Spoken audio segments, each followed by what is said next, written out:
Bueno, voy a hacer la presentación de nuestro speaker primero en inglés y después voy a hacer la presentación en español. Dado que es el chapter de Latinoamérica, la idea principal es que hablemos en nuestro idioma, en español o incluso en portugués. Pero para aquellos que están interesados pero no hablan español, bueno, tenemos los subtítulos, pero los subtítulos no son 100% eh, eh, accurate, precisos.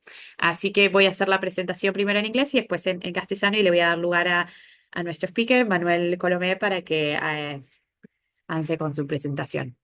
Manuel Colomé is a distinguished epidemiologist and preventative medicine expert with over 20 years of experience in research, teaching, and public health. He currently leads the epidemiology department at Dr. Hugo Mendoza Pediatric Hospital, the Health Research Institute at Universidad Autónoma de Santo Domingo, and the Global South Artificial Intelligence for Pandemic Epidemic Preparedness and Response in the Dominican Republic. He has served as a consultant for international organizations such as the Pan American Health Organization and the World Bank.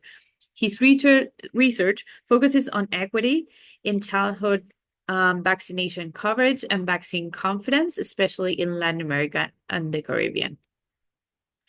Bueno, nuestro speaker de hoy es Manuel Colomé, que es un epidemiólogo y experto en medicina preventiva con más de 20 años de experiencia en investigación, en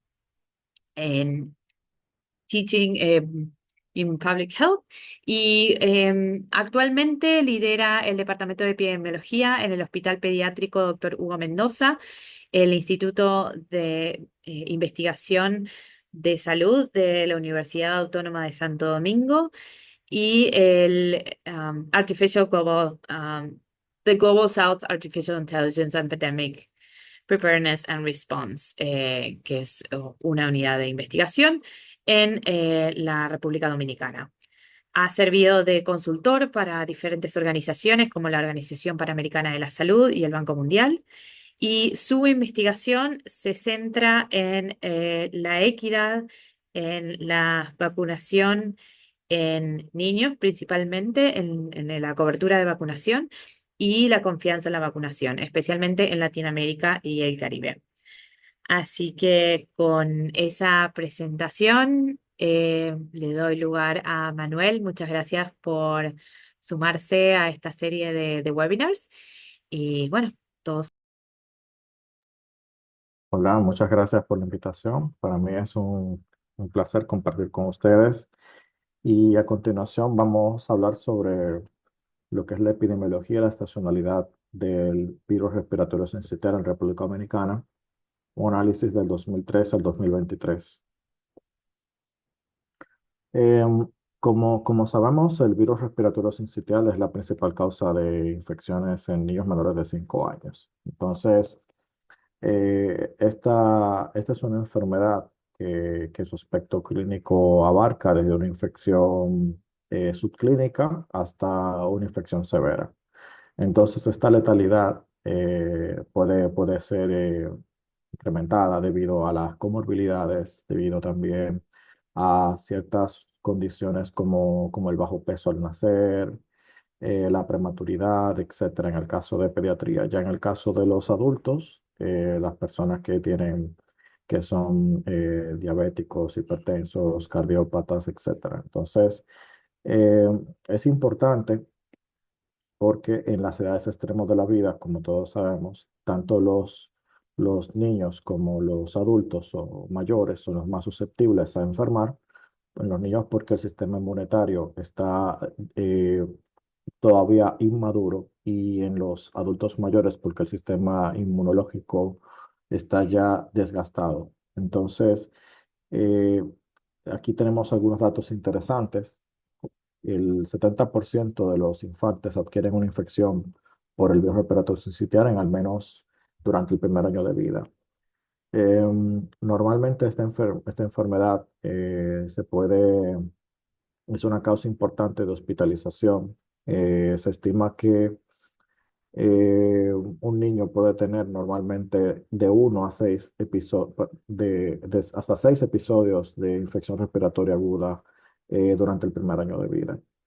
El 97% de las muertes por virus respiratorio sincitial ocurren en países pacientes de personas que residen en países de ingreso medio alto, medio bajo, perdón. Y esto es importante por el hecho de que existen ciertos tratamientos a los cuales no se tiene acceso muy fácil. Por ejemplo, uno de ellos es el palivizumab y el nirsevimab, que son anticuerpos monoclonales, y ahora tenemos las vacunas. Entonces, usualmente estos tratamientos cuestan miles de dólares. Entonces, por eso las muertes se concentran mucho en esos países que tienen muy poco acceso para poder costear esos tratamientos. Se estima que la incidencia de enfermedad tipo influenza y de infección respiratoria aguda grave en República Dominicana es de 3.492,9 casos por cada 100.000 atenciones por año. Estamos hablando de que prácticamente sería como la tercera, está entre las primeras tres causas de hospitalización en nuestro país. El problema a nivel global, en términos de estacionalidad, es que esta estacionalidad se define en periodos epidémicos que pueden durar de 4 a 6 meses, casi siempre circunscritos en los climas más fríos. A nivel regional, cuando en el hemisferio sur se encuentra en verano, nosotros estamos en invierno, y entonces suele suceder como un switch, donde siempre el virus atacaría en las zonas que son más frías, abarcando entonces los meses de marzo a junio inicialmente, y después entonces pasa de septiembre a diciembre.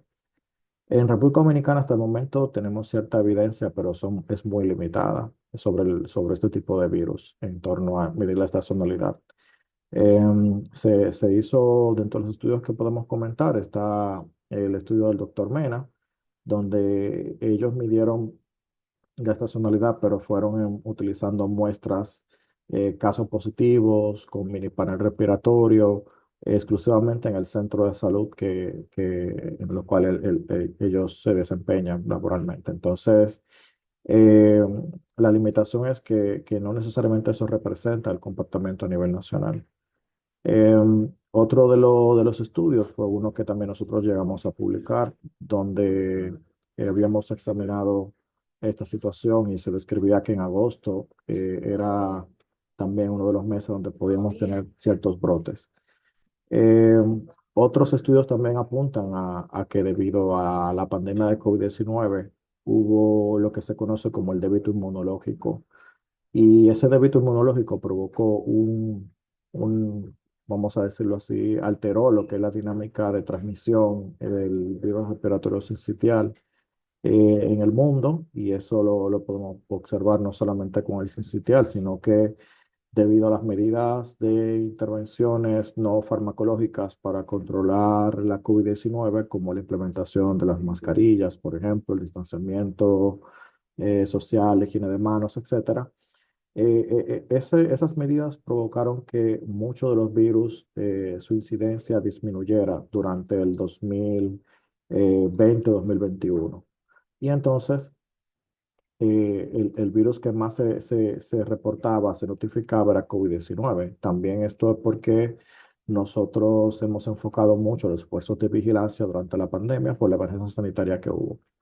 Pero al margen de todo, ese débito inmunológico se da porque al estar las personas encerradas en casa, eh, debido a las restricciones provocadas por la pandemia, este encierre provocó que las personas no se expusieran al virus durante esos 2 años.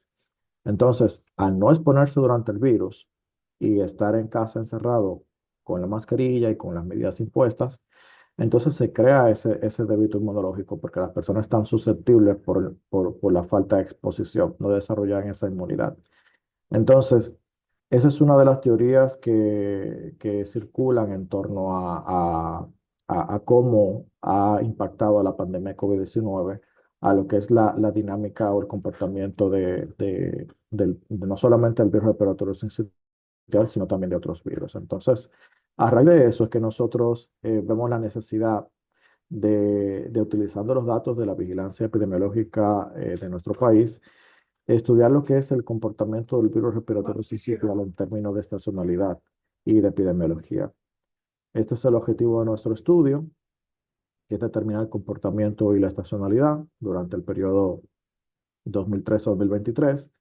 Y en cuanto a la metodología, utilizamos un estudio descriptivo y retrospectivo basado en datos nacionales de vigilancia centinela. Y hablamos de vigilancia centinela de las IRA, infección respiratoria aguda.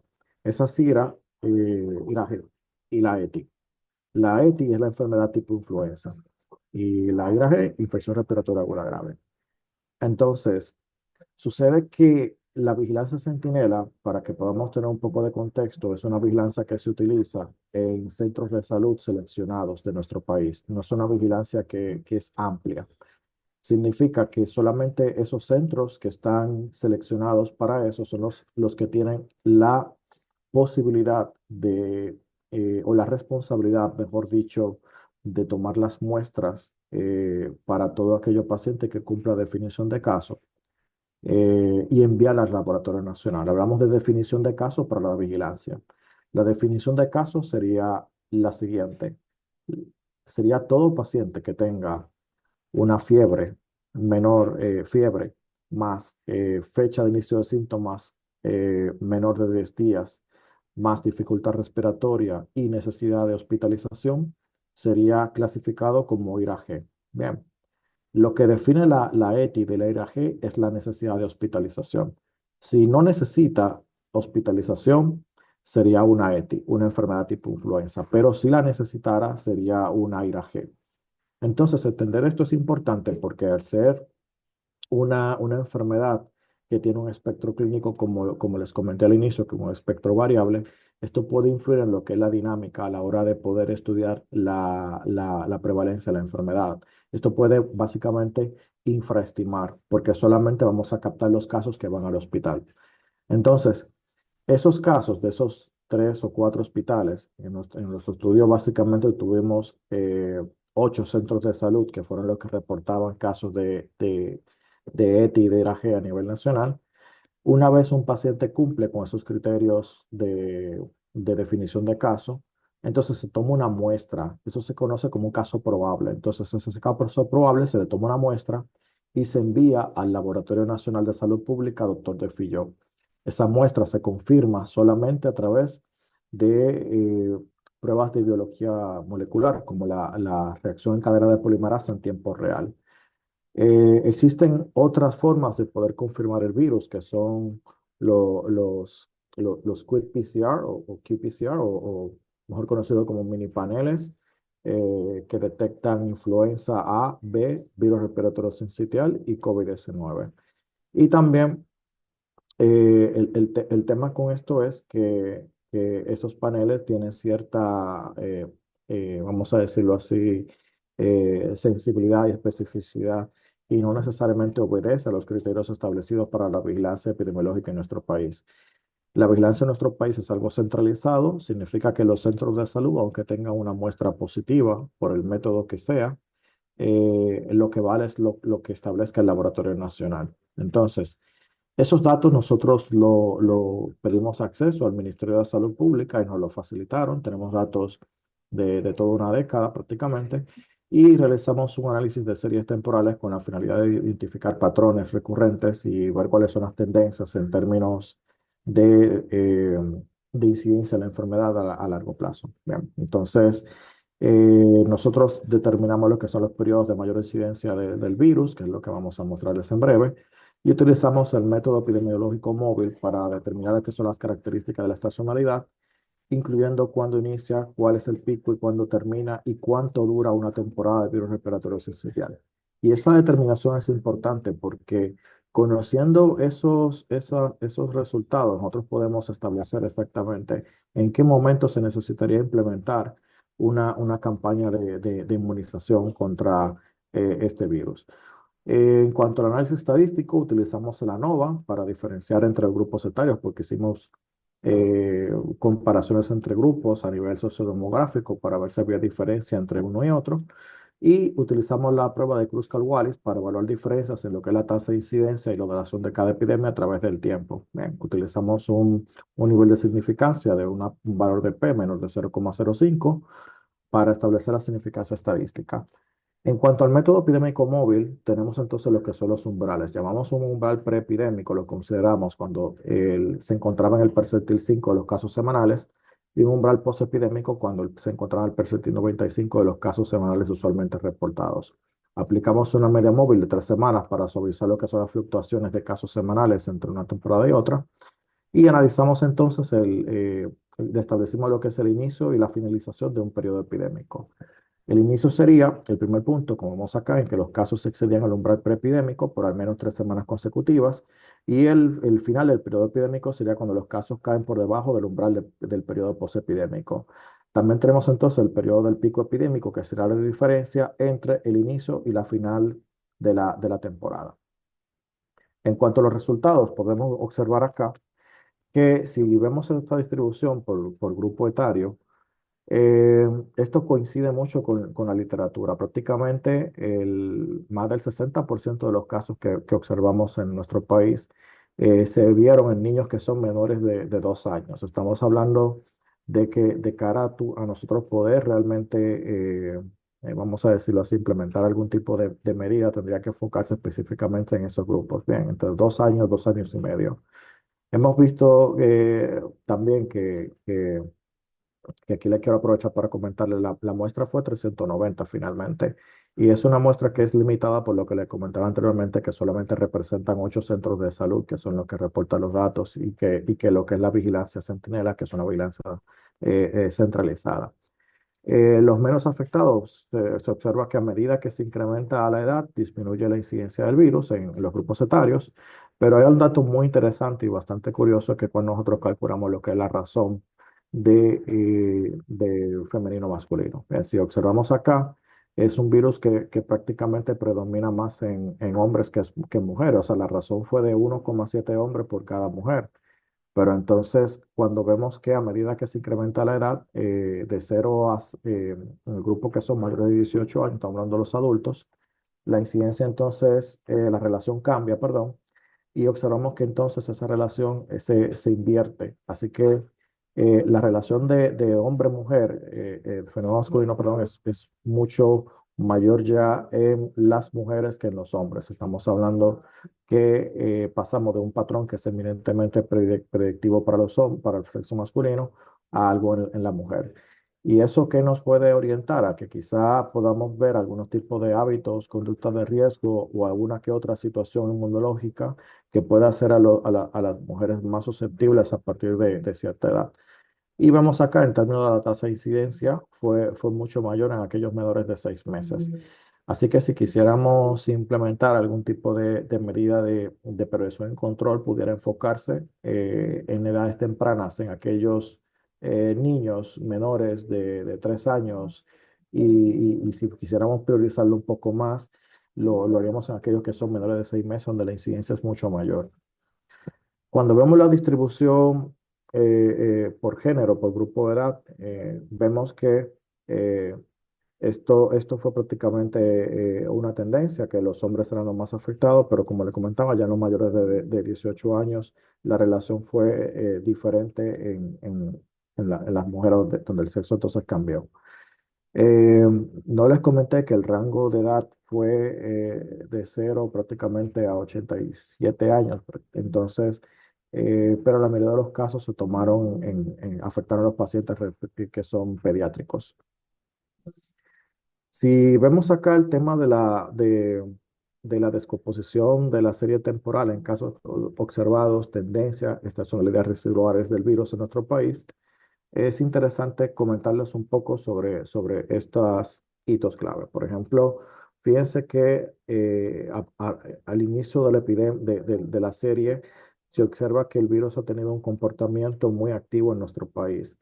Observamos que tuvimos un brote importante, prácticamente en cada año hubo un brote, exceptuando ya en el año 2021, 2022, que luego de la pandemia de COVID-19 en 2020, hubo un silencio. Bien, no hubo reporte de casos.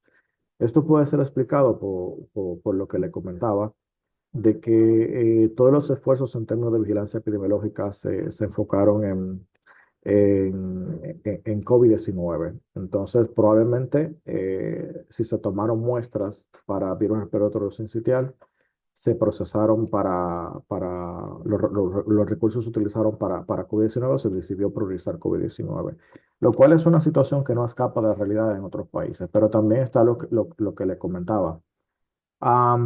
Entonces, luego de la pandemia se observa que hay un incremento de los casos, se observa una tendencia al incremento de los casos de COVID-19, que es producto del débito inmunológico, como les mencionaba. En términos de estacionalidad, nosotros podemos observar que el virus prácticamente tiene una semana, tiene unas semanas muy activas en nuestro país, prácticamente a partir del verano. Bien, entre en verano, entrando el invierno, es donde más se observan la mayor actividad del virus. Si nosotros observamos acá las características de cada temporada epidémica en nuestro país, vemos que en promedio, al analizar todas las temporadas, vemos que inician lo que es la semana 33. Estamos hablando que esto corresponde a los meses de agosto, ¿bien? Y tenemos una semana pico, que es la semana 38, que es finalizando entre agosto y septiembre. Y el tiempo desde el inicio hasta el pico en términos de semanas son 4 semanas en promedio en toda la serie.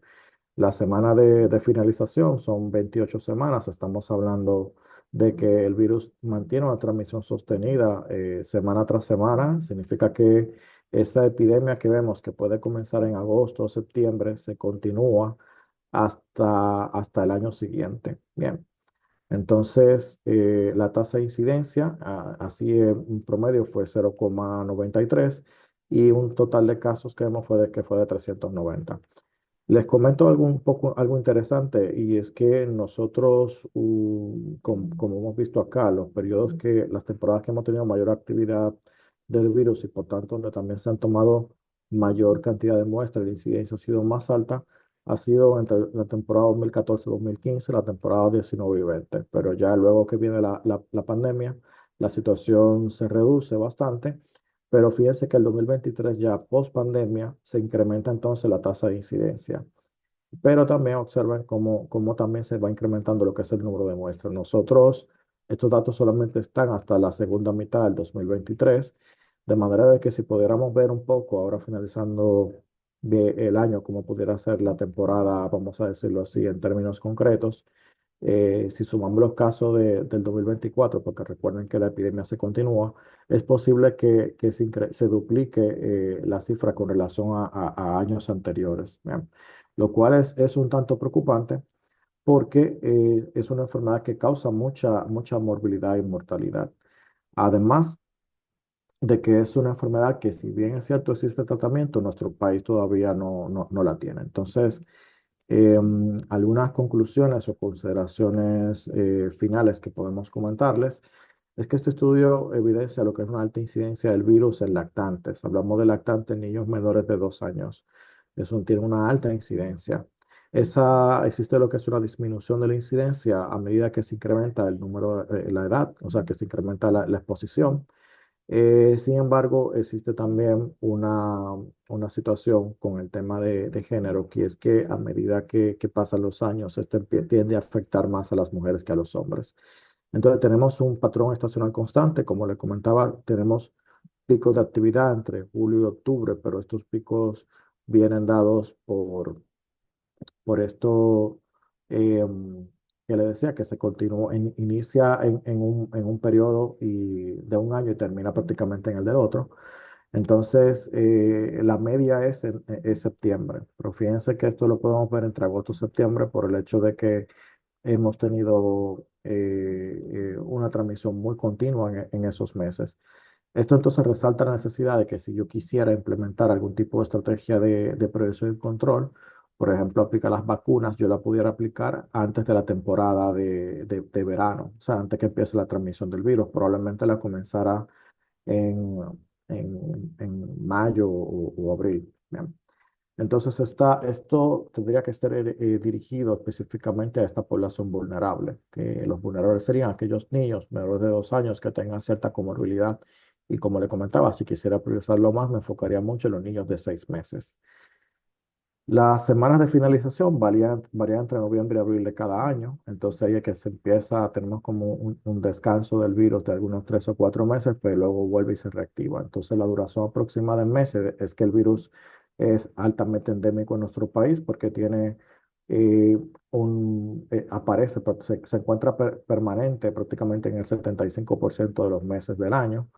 Entonces, la temporada dura alrededor de 10 meses. Entonces, observamos que existe una estabilidad importante en términos de duración de la incidencia. Tiene un periodo de un comportamiento epidemiológico que es consistente, lo cual es importante porque nos permite entonces con cierta exactitud anticiparnos ante cualquier situación crítica. De manera de que si yo quisiera eh, implementar medidas, ya tengo específicamente cuándo y cómo hacerlo y cuáles son las personas que serían más beneficiados. Entonces, habría que tener un monitoreo continuo para uno poder anticiparse a esos brotes y tener una respuesta sanitaria en la población infantil. De cara a poder tener futuras investigaciones, tendría que enfocarse en esas medidas preventivas que se implementan. Por ejemplo, en nuestro país se introdujo el palivizumab, ya prácticamente un anticuerpo monoclonal que tiene más de 20 años en el mercado. Llegó a nuestro país en abril del 2023. Pero fíjense que entró en abril de 2023 y si bien es cierto, se empezó a aplicar, pero se observaron en el 2023, todavía la incidencia del virus era mucho más alta que en años anteriores. Entonces, esto habría que evaluar el impacto que están teniendo esas medidas preventivas y también aquí gana mucha relevancia lo que es la necesidad de incorporar métodos de vigilancia en términos genómicos para ver si existe alguna mutación sobre algún serotipo eh, del virus respiratorio, si existe algún genotipo, mejor dicho. Entonces, es comprender lo que es esos factores que facilitan la transmisión a nivel comunitario. Muchas veces se hablaba previamente de que los niños son superpropagadores, por ejemplo, y que esa condición de superpropagador es lo que hacía que los ancianos se puedan infectar fácilmente, pero entiendo que habría que ver a nivel comunitario cómo eso se explica un poco mejor. Entonces es esencial incluir estudios que sean prospectivos, multicéntricos, identificando lo que son factores de riesgo. Como le comentaba, una de las limitaciones también que tiene la vigilancia epidemiológica sentinela en nuestro país es que son vigilancias que son en centros muy, muy particulares que tienen una población atendida de más de 100.000 habitantes. Y yo entiendo que la vigilancia se puede fortalecer si se incluyeran centros de salud con más capacidad diagnóstica. Entonces, también podemos incluir una que otra variable de interés, como el peso al nacer, por ejemplo, la edad gestacional, hábitos de riesgo como fumar, etcétera. Bien. Entonces, priorizar también lo que son estrategias de prevención, como lo que son las vacunas y los anticuerpos monoclonales. Una de las novedades que se están implementando en países de ingresos altos es la vacunación a la embarazada para poder entonces mantener una vacunación efectiva, una inmunización efectiva para el recién nacido. También se vacuna lo que son los adultos mayores y ese tipo de medidas se implementan con este tipo de estudios, con la evidencia que te diga hacia dónde yo debo apuntar para poder generar un mejor impacto de salud pública y también eh, continuar la vigilancia para ver si esa dinámica de transmisión cambia o si la letalidad de la enfermedad se distribuye de manera homogénea en la población. Son de las cosas que se pueden revisar. Entonces aquí tienen mis contactos y quedo a sus órdenes para cualquier pregunta o respuesta. Muchas gracias.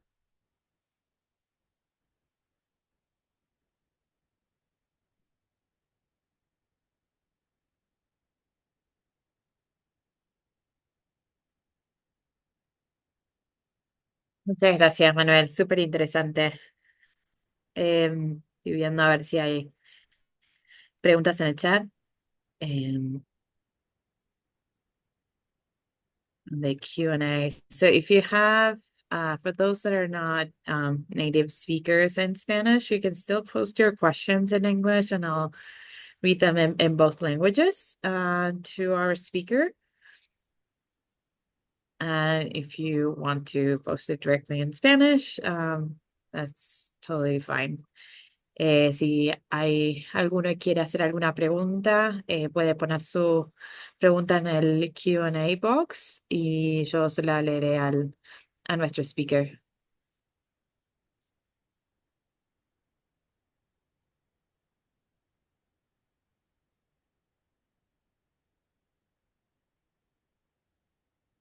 Y si no hay preguntas por ahora, yo tengo una pregunta más que nada para futuras direcciones del trabajo. ¿Cómo tenían pensado seguir adelante con su investigación? Y sobre todo eso, evaluar las nuevas herramientas que hay para combatir el RCB. Bien, realmente el paso siguiente es tratar de tener acceso a más datos de la temporada del 2024, porque los datos que tenemos son hasta 2023 completo, pero la segunda mitad de la temporada es hasta junio del 2024. ¿Qué sucede? Que en nuestro país el sistema de vigilancia es dinámico y sucede que cuando se reporta un caso en una semana, es posible que debido a que se toman muestras en centros de salud que están muy retirados de la ciudad, de la capital del país, tarda un tiempo en que la muestra pueda ser procesada. A veces se hace búsqueda activa de casos en el centro y se observa, por ejemplo, que un caso de una semana se reportó en otra. Entonces, casi siempre nosotros esperamos a que concluya el año, que ya ahí se cierra el, lo que es la vigilancia, o sea, prácticamente se cierra el año y tú tienes ya como los casos probablemente definitivos. Entonces pensamos crear como algún tablero visual con estos datos que le permita a las personas poder tener democratizar el acceso a los mismos, como decimos.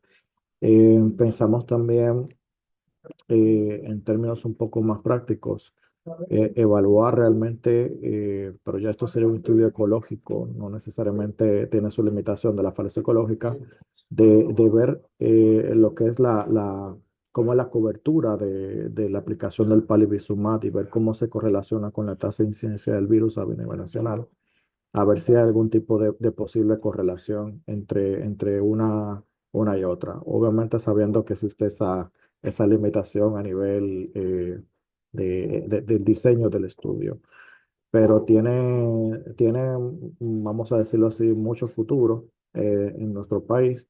También si esa vigilancia se puede ampliar, no solamente a la reacción de cadena de polimerasa como prueba confirmatoria, porque estamos entonces solamente viendo los casos positivos. Y uno de esos problemas que estamos viendo solamente quizá probablemente el 10% del problema, cuando sería más interesante trabajar con una definición de casos específica para el virus respiratorio sincitial, porque este virus no siempre da fiebre.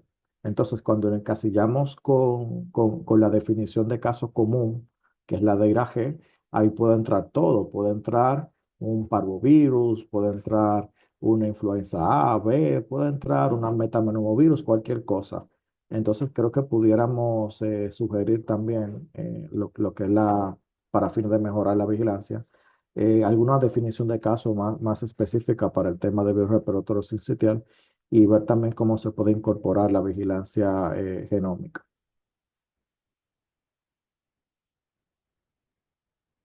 No, súper interesante. Acá una cosa que tratamos de hacer en este foro es tratar de también conectar investigadores. Entonces, si hay algún pedido o alguna necesidad de parte de ustedes, también estaría bueno que lo menciones, sobre todo pensando como, bueno, cómo Sí, seguís adelante, si hay estás buscando algún tipo de colaboración o algún tipo de ayuda en claro. con expertise. Nosotros estamos evaluando participar en una convocatoria de Wellcome Trust, eh, que es sobre cambio climático en salud. Y nos gustaría ver el efecto del clima, eh, en las precipitaciones, la humedad relativa, el calor, en lo que es el comportamiento no solamente del virus respiratorio syncytial, sino de las infecciones respiratorias en sentido general. Entonces, esa pudiera ser una oportunidad de colaboración interesante. Y la convocatoria está abierta y también existe ahora con la red de investigación en salud, sistemas de salud, que tienen una convocatoria abierta para crear grupos de trabajo específicos en temas. Entonces, creo que también pudiera ser algo interesante ahí. Perfecto. Dejamos ahí un poco esto va a quedar grabado y se va a subir, así que eh, está bueno también hacer esa extensión y bueno, Claro. cualquiera que esté interesado en estos temas lo puede contactar a Manuel directamente. Eh, no sé si hay no veo ninguna pregunta específica en el Q&A box.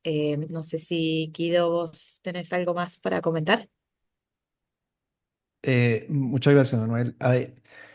De pronto lo que me llamó más la atención, que no recuerdo bien si lo explicó, es la diferencia por género de los casos. Y me parece como un poco particular, Sí. eh, sobre todo que es más marcada en los primeros meses que en los otros años. No sé si podría de pronto aclarar. Sí, sí, gracias, Guido, por la pregunta.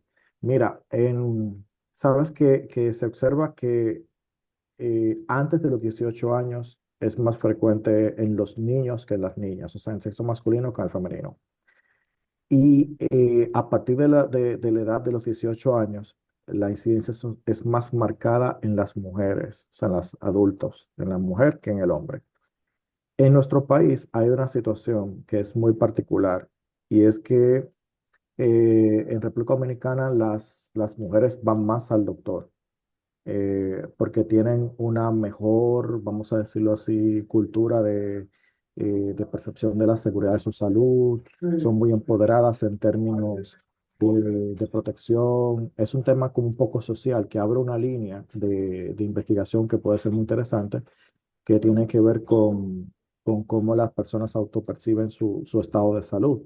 Entonces, es posible que esto sea algún tipo de sesgo de selección a la hora de que las personas puedan buscar atención médica.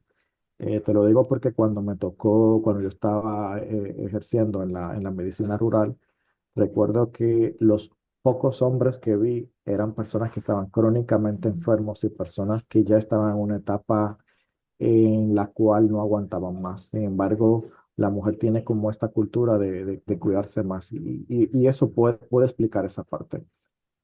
También curiosamente, porque también tenemos el otro extremo, porque esta incidencia es mucho más alta en los niños que en las niñas. Ah, y curiosamente, fíjate que cuando yo he estudiado la mortalidad en el hospital donde laboro, el Hospital Hugo Mendoza, he visto que las muertes son más frecuentes en los niños que en las niñas.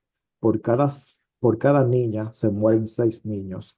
Entonces, quizá haya algo ahí que verificar en términos culturales o inmunológicos en cuanto a esa parte.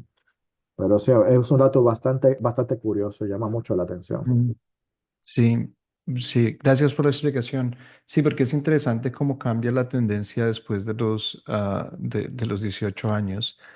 Am, Otra pregunta que pues creo que mencionó un poco de las otras enfermedades respiratorias.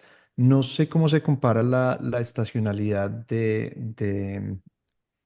voy a decir RSV, Ujú. Sí, ah, con, por ejemplo, COVID o influenza y cómo se ve por ejemplo, después del 2020, si esta estacionalidad ha, cambiado. ha cambiado o cómo se ve, porque cuando presentó la gráfica de la estacionalidad me parece como que, bueno, hubo un momento en el que estuvo más alta y luego Sí, más sí, bajo, pero no sé si ha vuelto a su estacionalidad como estaba antes y si se afecta también como por los otros virus circulantes. sí, nosotros nos dimos cuenta de esto y yo entiendo que será como muy prematuro responderte porque tuvimos prácticamente 2 años de silencio. Tuvimos el 2021, 2022 y el 2023 es que están empezando a detectarse nuevamente los casos, como que todo está volviendo a ser visible. Pero no es que antes no sea invisible, es que quizá estaba ahí y no lo veíamos porque estamos enfocados en COVID. O bien está lo del débito inmunológico. Lo cierto es que tendríamos que hacer otro tipo de estudio ya tomando la serie completa y probablemente si al finalizar el 2024 si volvemos a repetir este estudio a mediados del 2025 para tener entonces ya la temporada 2024 completa, es probable que comparemos cómo era el 2019 con el 2023, porque ese sería como el punto que tenemos de referencia. En torno al sincitial, porque lamentablemente este estudio no lo hemos hecho con todos los demás virus, y es por eso que en el país, si tuviéramos esto que comentaba al inicio de democratización de los datos abiertos, fuera más fácil que la comunidad científica pudiera apoyar al Estado dominicano en lo que es la vigilancia. Pero muchas de estas responsabilidades se delegan sobre personas que ya están sobrecargadas de trabajo o personas que quizás no tienen la formación o el interés científico, ¿ves? Pero Mm. así, nosotros por eso pensamos aplicar esta convocatoria de Well Trust y utilizando esto del cambio climático, ver cómo podemos modelar o cómo podemos determinar la estacionalidad del virus en función de las variables climáticas y de otros virus que también están circulantes. Y eso conociendo la limitación de que solamente estamos hablando de casos positivos, que lo interesante hubiera sido tomar tanto los casos probables, o sea, aquellos que no tengan una prueba de laboratorio, como los casos positivos, y poder hacer una diferencia para medir la brecha. ¿En qué sentido? En que esa brecha nos va a dar el porcentaje de subregistro que pudiera haber. Al medir la diferencia entre el caso probable y el caso confirmado, te da un estimado de la brecha que se necesita captar para poder entonces dar un seguimiento real. Y es una de las limitaciones grandes que tenemos aquí en términos de vigilancia. Ya, porque me parece interesante dos cosas. Una que, pues con tantos 2 años de no tener nada circulando, yo esperaría un brote más grande. Sí, Am, y otro, no sé si, por ejemplo, se hayan comparado con otros países, cómo se ha dado como esta resurgencia sí, del virus. O yo sé que acá en Estados Unidos hubo el triple demic hace un par de años. Sería como chévere poder ver cómo se comparan esos patrones en diferentes países. sí. Te comento que en el 2023 solo lo tenemos hasta la mitad y hasta la mitad tenemos 56 casos y sería como el segundo año con más casos porque donde más casos tuvimos fue 72 detectados. Y si dejamos que termine la temporada, que sería prácticamente el año que viene, es probable que duplique la cantidad de casos con relación a años anteriores, que ahí se puede reforzar un poco la teoría del débito inmunológico. Ujú. Eh, entonces, me surge, ¿verdad? En cuanto a lo de comparar con otros países, recuerdo que hubo un estudio de Costa Rica que fue muy similar al nuestro. El detalle que ese estudio, volvemos a lo que comentábamos, al ser pruebas que son muy costosas, se hace solamente en centros de salud que son seleccionados y ellos lo hicieron en 2 centros de salud. no necesariamente representaba nuestro país. Nosotros cuando calculamos tasa de incidencia por provincias, habían provincias que tenían apenas uno o dos casos, ¿sí? En 10 años. ¿Ok? Y fíjate que también es lamentable que en 10 años de vigilancia apenas tengamos 390 casos. Por eso es que esto es como una pequeña parte de cómo pudiera ser explicada el comportamiento del virus en nuestro país. Pero es lo más cercano que tenemos a la realidad porque son los únicos datos nacionales. Sí. Muchas gracias. Creo que ya he tomado mucho del tiempo. No, gracias por las Esas son preguntas. mis preguntas. Am, Pilar. Sí, no, súper interesante. Yo tengo una última pregunta que está relacionada un poco al tema del clima y lo que, como cuáles son las hipótesis que están pensando, porque pensando en un país como República Dominicana, donde em, Ujú, este, quizás comparado con otros países más templados, como la estacionalidad. ¿A qué lo atribuirían? A la supervivencia. Porque acá, por ejemplo, en lugares más donde el clima es diferente y las estaciones son más marcadas, eh, y la estacionalidad está principalmente dada en el invierno, hay varias hipótesis relacionadas con la supervivencia del virus en superficies, pero también del comportamiento humano. sí, ¿Cuál sería en un país como República Dominicana? bien. Nosotros ya sería como tratando de buscar una posible explicación, ¿verdad? Creo que el tema del hacinamiento es importante y también el tema de las escuelas. Nosotros en verano, normalmente no, la escuela termina hasta junio, pero fíjate que el virus entonces empieza su actividad en julio, lo cual te da a entender que quizá haya tú te esperarías más una mayor actividad del virus en los meses de las escuelas. Entonces, puede que haya algo que esté sucediendo entre junio y julio, porque estamos hablando de los niños, pero quizá en los adultos mayores el comportamiento sea un tanto diferente. Entonces, eh, nuestro clima en República Dominicana, aquí solamente como hay dos estaciones, verano y un mes de invierno, que hay mucho calor. Entonces, pero un calor bueno. Entonces, yo entiendo que pueda ser un tema que tiene que ver con la humedad, quizá con el hacinamiento y el comportamiento humano, probablemente, pero tendríamos que ver un poco el histórico. ¿Tú ves? Sí, no, súper interesante. Solo pensando siempre como para mí en mi cabeza, viniendo de un país donde las estaciones son muy marcadas en cuanto a invierno, verano, primavera, otoño, es como más intuitivo, ¿no? Y después pensar, digo, bueno, ¿a qué se refieren estos lugares donde la estacionalidad es diferente? Sobre todo Sí, pensando en variables ambientales y climáticas. sí. Pero bueno, nada, eso. Muchas Oh, gracias. Creo que no hay ninguna otra pregunta, así que podemos terminar antes. Eh, pero bueno, no sé, el próximo ya es 2025. Navidad. Eh, sí, así que tenemos que, bueno, rearmar la serie y armar el calendario que no lo tenemos para el año que viene, pero los esperamos a los que se puedan sumar a los webinars del capítulo de Latinoamérica. Y bueno, como dije anteriormente, un poco la intención también es extender estas redes de investigación y buscar colaboradores, crear un canal extra de comunicación que esté disponible. Y Muchas con gracias. eso, muchísimas gracias. Muchas gracias. Chao. Adiós. Chao.